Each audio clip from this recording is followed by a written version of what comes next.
I need something that's real. My Asbury family, as I look around in our society, it pains me to say that we are surrounded by many falsehoods.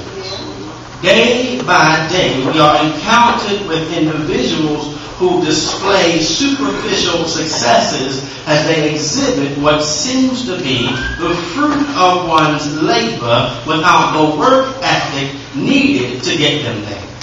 We got folk who live in big houses but may be behind on their mortgages.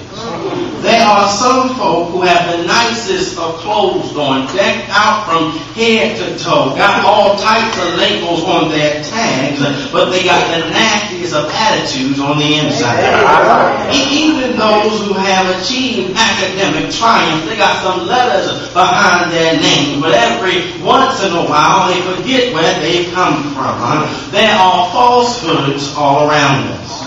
We got folk attracted to shiny things, living for the approval of other people, surviving on what the latest and greatest is in everything, because in actuality there is nothing on the inside of them. They are so easy to identify, and because they are easy to identify, you know what, Asbury, I gotta skip over them because I'm looking for something that's real. I don't know about you, but I've had enough of the folk who act like they got more money in their bank account than they actually do. I can't put up with personalities that are super sanctified and you can't tell them nothing. God only speaks to them and them alone. I refuse to make my life a reality show. I will press for greater. No time for fake ones in the Asbury church. In this season of sacrifice, God is showing us what is more important. He's separating the real from the fake. Everything you gave up, you can now see you didn't need it to begin with. God is showing you what should be on your priority list, and keeping up with the Joneses is not on that list. I need something that's real. When you know what is real, Asbury, you will not settle for imitations. You can spot a phony a mile away. In a time of get-rich-quick schemes, pulpit pimps, so-called overnight successes, I simply want something that's real. Can we even find what's real in our world? When we have more divorces than marriages, when there is an endless supply of temporary emotional satisfaction, we can't wait for anything. We are an impatient people. We really need something that's real. And truth be told, Asbury, we can't rely on our government for what's real. Not when they work when they want to and never get really anything done by the end of the day. We can't go to many of our local leaders for guidance. They will let you down when they can no longer hide behind the hype that made them famous. You can't go to who you think is a national hero. The people in whom we have put in high places will fall down after a while. We have seen more taxes, a higher crime rate, and multiplying excuses every day. I can't take it no more. Enough of the fake, enough of the lies. I can't stand it no more. But that's why I can't look to man to help me out. I can only look to God and God alone. You know, God, my deliverer, God, my sustainer, God, my present help in the time of trouble. He's the one who never lets me down. When my mother and father forsake me, the Lord will take me up. When friends act like enemies, I know God got my back. I've got God, and I know He's real. Asbury, there is a prophet in the Old Testament who knew that God was real. This prophet looked to God in the middle of a dying season around him. Our main character this morning, the prophet Elijah, was faced with believing in God when others around him went to their own way of thinking. As the backdrop of the text shows us in 1 Kings chapter 18. It was in the land of Samaria, there was a great famine. No edible food for miles. Folk were beginning to worry when their next meal would come, and then on top of this, on top of this famine, there was a drought. No rain for days.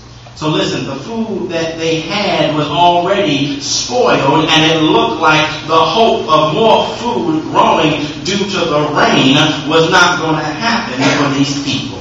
So we got a large amount of people in the land called Samaria, lacking sustenance and now lacking rain. They are out of the very thing which can replenish and replace the food supply, and nothing is in sight. That sounds like life for us sometimes, Asbury. You can start out with a famine, but by the end of the day, you are in the middle of a drought. When it feels like there's a famine around me, listen, we start running low on resources, trying to get our head above water, and then all of a sudden, the water that would have helped me now runs dry. We're facing a drought. Grown folks say if it ain't one thing, it's another. The famine comes when money gets low. Bills are past due. Envelopes start changing colors. The refrigerator looks empty. And then folks start acting crazy in your own household. That's the drought in the middle of your family. The famine comes when your body gets sick. Doctor doesn't have any good news. But this joker want to give you a prescription that costs more than your paycheck. That's a drought in the middle of your family. Is there anybody in this house this morning who's experienced a drought in the middle of your family? You're lacking in one thing, and then all of a sudden there's a huge lack somewhere else. But the text responds to me this morning. In the middle of the drought and the famine, the people in Samaria still looked for an answer. Yeah. See, initially, Asbury, that was a good move. They needed to look for an answer. But they messed up, though, because they didn't turn to the God of Abraham, Isaac, and Jacob for an answer. They turned to the secular false prophets who don't help people, but they pimp people. I've seen them before, Asbury, folk who constantly sell pipe dreams of a better tomorrow, although no one has actually done anything to help today. I'm telling you to buy a prayer cloth, dial in on a special line to hear a prophecy, mail in thousands of dollars to receive what they think is a word from God. Secular false prophets. It was God's people who turned to the secular false prophets because they ran out of food and they were beginning to run out of water. And instead of going to God, they went to man when their backs were against the wall. Don't you know, Asbury, you never know how somebody will act when their back is against the wall. You'll see what's actually in them when the pressure is applied. The pressure was applied, and because God did not answer fast enough for the Israelites, they went to other means. They thought a few shouts here and there, a few prayers here and there in their worship. If they ran around the sanctuary 3 times, that would push God to respond to them faster.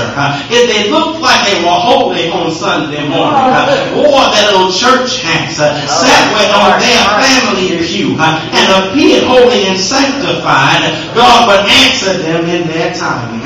They truly believed this would happen.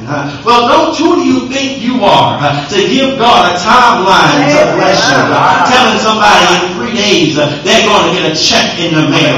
Saying in 8 days you're going to get the house you prayed about. Don't you dare forget, Asbury, God is sovereign. He can do what He wants to, and when He wants to do it. You can't rub on the Bible and expect God to grant you wishes and disguise your wishes as prayers. He already told you, lean not to your own understanding, but in all thy ways acknowledge Him, and He